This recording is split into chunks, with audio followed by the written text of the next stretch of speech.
नमस्कार दोस्तों, कैसे हैं आप? आशा है आप स्वस्थ होंगे, कुशल से होंगे। मैं retired sub inspector Uttarakhand police Girish Chandra Pande आज आपके सामने अपने सर्विस के दौरान की एक छोटी सी जानकारी दे रहा हूँ। बात सन 95 96 95 या 96, मुझे फिक्स याद नहीं आ रहा की है। मैं तब मुरादाबाद से ट्रांसफ़र होकर नैनीताल जनपद आया था। हल्द्वानी मंगल पड़ाव चौकी पे बतौर हेड कांस्टेबल था। तो साहब उसमें लोकसभा चुनाव हुए थे, हमारे चुनाव ड्यूटी लगी थी। चुनाव ड्यूटी गए थे हम, हल्द्वानी में इकट्ठे होते थे पीपुल्स कॉलेज में उन दिनों। ठीक है, देखिए आप कि चुनाव ड्यूटी का देखिए हम ठीक है गए, हम हल्द्वानी से चुनाव जैसे पार्टियां जाती हैं 2 दिन पहले गए हम लोग, इतने दूर था वो। 2 दिन पहले गए हम, यहाँ से पहुँचे शाम को। हम नैनीताल जनपद में ही था वो क्षेत्र, लोकसभा का चुनाव था। शाम को हम पहुँचे, हम भीमताल और धारी, ओखलकांडा, खनस्यू, पतलोट होते हुए हम डालकन्या पहुँचे साहब। डालकन्या में पीडब्ल्यूडी गेस्ट हाउस था, वैसे ही काम चलाओ। तो वहाँ हमने रातें विश्राम किया। 4 5 पार्टियाँ थी, सभी पार्टियों ने वहीं, ठीक है, वहीं पर एक होटल सा छोटा सा, उसको पहले ही हमने खाने की व्यवस्था के लिए कह दिया था। जो भी है वो रूखा सूखा जैसा भी है, वहाँ हमने खाना खाया और पेमेंट दे के जो भी होता था, जो भी हुआ काम चलाना था, ठीक है। दूसरे दिन साहब हम वहाँ से चले पैदल। आप देखिए, ओ हो, जंगली था इलाका, कहीं कम जंगल था, कहीं ज़्यादा था। हल्का फुल्का जंगल था, ज़्यादा बियाबान तो नहीं था, कहीं बियाबान भी था। कहीं पहाड़ी के टॉप में चढ़े, कहीं डाउन, कहीं टॉप, कहीं कहीं चढ़ाई थी खड़ी बिल्कुल ही, कहीं तिरछा था, कहीं डाउन था। चढ़ते चढ़ते साहब लोगों से जब हमने पूछा, तो वहाँ के पटवारी से पूछा तो उन्होंने कहा जी 25 किलोमीटर पैदल है। स्थान था सुआकोट पोखरी, सुआकोट पोखरी वो जगह जहाँ हमें जाना था, वहाँ चुनाव था। तो वहाँ के जो पटवारी हैं उन्होंने बताया साहब यहाँ से 25 किलोमीटर है सीधे। वही वही घोड़े थे सामान के लिए, जो उसके लिए घोड़े की व्यवस्था थी। और घोड़े में तो वही सामान था, हमें अपना सामान तो खुद ही लादना था, अपने पिट्ठू विट्ठू जो था। तो गए साहब, जाते जाते चलते चलते ओहो ये हालत हुई। तो हम मिडार पहुँचे जी। जब मिडार टॉप में है बिल्कुल ना, और मिडार से थोड़ी दूरी पर रीठा साहिब भी है, वो चंपावत जिले में पड़ता है। रीठा साहिब जहाँ माना हुआ गुरुद्वारा है, हमारे सिख धर्म का गुरुद्वारा है, वहाँ बड़ा अच्छा मेला लगता है।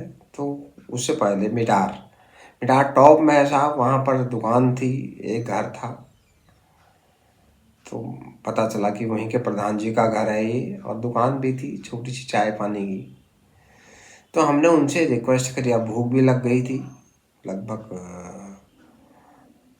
2:30 करीब बज गया था।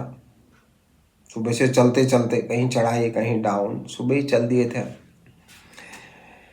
तो उनसे रिक्वेस्ट करी भाई खाना, उनका कहा हमारे पास तो कुछ है नहीं खाने पीने का। हमने फिर उनसे कहा, मैंने कहा कुछ तो चावल हो, चावल दे दीजिए आप, पैसे आपको हम दे देंगे, जो भी आपको हो बना हम खुल लेंगे। उनकी भट्टी थी चाय की दुकान पर, हमने चावल लिए उनसे। तो चावल लेके तो हमने उसमें चावल बनाए साहब। फिर हमने कहा मट्ठा है तो मट्ठा दे दीजिए, कढ़ी बना लेते हैं जिसे पहाड़ में झोली भी कहते हैं। तो मट्ठा तो नहीं था उन पर। फिर हमने कहा कागजी नींबू दे दो, नींबू दिए उन्होंने साहब। नींबू, बेसन कहाँ था, बेसन तो कहाँ मिलता। नींबू आटा भून के नींबू की हमने कड़ी बनाई, झोली जिसे कहते हैं, और चावल बनाए साहब एक बड़े से डेग में, और 10 रुपये प्रति व्यक्ति के हिसाब से उन्होंने लिए। वो टोटल हो गया उसमें उनका चूल्हा, चावल, नींबू सब हो गया। तो एक एक थाली भात हमने जो है चावल खाया, तब ज़रा तसल्ली हुई वहाँ से। फिर वहाँ से अगले दिन हम, अगले दिन कहाँ, उसी दिन शाम को फिर हम चल दिए सुआकोट पोखरी के लिए। उन दिनों सड़क बन रही थी, बनी नहीं थी पूरी, कहीं कहीं कटान था, कहीं छोटा था, बन रही थी सड़क पर पूरी बनी नहीं थी। सुआकोट पोखरी पहुँच गए साहब हम। हाँ, जब वहाँ पहुँचे, वहाँ तो बड़ा अच्छा था, लोग बड़े मिलनसार थे, अच्छे थे। और वहाँ सबसे बड़ी बात यह है, किसी पार्टी पॉलिटिक्स से कोई मतलब नहीं था। वो बड़ा विचित्र देखा हमने, कोई पार्टी पॉलिटिक्स से कोई मतलब नहीं था ना। वहाँ बस एक ही चीज, जिसका हमने नमक खाया है उसी का गुण गाएंगे वाला हिसाब था। और त्याड़जू हमारे त्याड़जू, बस बाकी दूसरे का कोई कालम ही नहीं था वहाँ। और न वहाँ कुछ था और पार्टी का किसी का भी वहाँ देखा। और तो वहाँ ऐसी चीज़ कुछ थी नहीं, तो हमें भी टेंशन फ्री हो गई, कोई आपत्ति विपत्ति वाला कालम ही नहीं था। सब सब एक ही तरफ के, जहाँ तक हमें लगा वहाँ के हिसाब से। तो वहाँ बड़ी आवभगत हुई भैया खाने पीने की। हमने कहा भैया जो भी व्यवस्था हो हम, उन्होंने कहा नहीं जी आपसे पैसे थोड़ी लेंगे हम ना। अब हमने तो समझना था जो वहाँ पर उपलब्ध होता था, कडेरी की सब्जी और इतना मोटा गाढ़ा सा दही उन्होंने फर्स्ट क्लास, और घर का घी। हाँ हाँ हाँ, वो उनने वहाँ भोजन व्यवस्था सबके लिए ऐसे करी जैसे मेहमानों की तरह होती है। तो उन्होंने तो पैसे नहीं लिए, फिर हमने तो किसी किसी रूप में समझना था भाई ऐसे तो हमने फिर उस समय के हिसाब से उनके जो बच्चे थे, किसी बच्चे को 50, किसी को 20, किसी को 10, ऐसे हमने बच्चों को पैसे दे दिए। और मानना तो था ही किसी हिसाब से, वो भी अच्छा नहीं लगता। तो वहाँ चुनाव ड्यूटी करी साहब। 25 किलोमीटर पैदल गए हम, देखिए आप, हालत ख़राब हो गई हमारे साथ और लोगों की। हमें तो तब भी थोड़ी बहुत चलने की आदत थी पहले, तो जिनको आदतें कम होती है या आराम की नौकरियां जिनकी होती हैं उनको तो बड़ी दिक्कत, बहुत दिक्कत, हालत ख़राब हो गई। जब चुनाव के बाद साहब वापसी में आए, सामान के लिए घोड़े थे, वापसी में फिर हम दूसरे रास्ते से आए, उसमें भी गधेरे को नीचे एक गौला का शुरुआत होती है, वहाँ से वहाँ था वो जो गौला नदी है या नंदौर नदी है, नंदौर या गौला में ना, नंदौर नदी, सॉरी, नंदौर नदी की शुरुआत होती है वहाँ से, गौला नहीं, नंदौर नदी की शुरुआत वहीं से होती है बिल्कुल ना। तो वहाँ से जो है नदी नदी आए हम, फिर चढ़ाई में आए साहब, बड़ी खड़ी चढ़ाई में एक गांव मिला रास्ते में, भूख भी लग गई थी। तो हमने वहाँ बड़ा प्रयास किया, हमने कहा भाई कुछ मिल जाए, कुछ नहीं मिल पाया गांव में। हमने कहा किसी कीमत पर चावल वावल मिल जाए, बना हम खुद ही लग गए आज, पर नहीं मिल पाए। तो बड़ी मुश्किल से हम वही डालकन्या सड़क तक पहुँचे। फिर वहीं वही होटल का सहारा हुआ, होटल वाले की भी ठीक ही हुआ, उसको भी कभी त्योहार, उसके लिए तो त्योहार हुआ वो, वहाँ और कौन जा रहा है इतना।